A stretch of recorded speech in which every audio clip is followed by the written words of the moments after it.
حضور صلی اللہ علیہ وسلم ربیع الاول کے مہینے میں دنیا کے اندر تشریف لائے۔ حضور صلی اللہ علیہ وسلم عرب کے خاندان، عرب قبیلے اور قریش کے خاندان سے تعلق رکھتے ہیں۔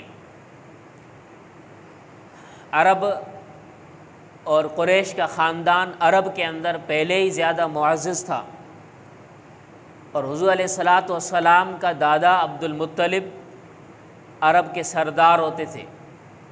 عبد المطلب کا اصل نام شیبہ ہے، سرداری ان کے اندر تھی، عزت والا خاندان پورے معاشرے میں سمجھا جاتا تھا۔ حضرت عبد المطلب کے 10 بیٹے تھے، ان میں ایک بیٹے کا نام عبداللہ تھا، جو حضور صلی اللہ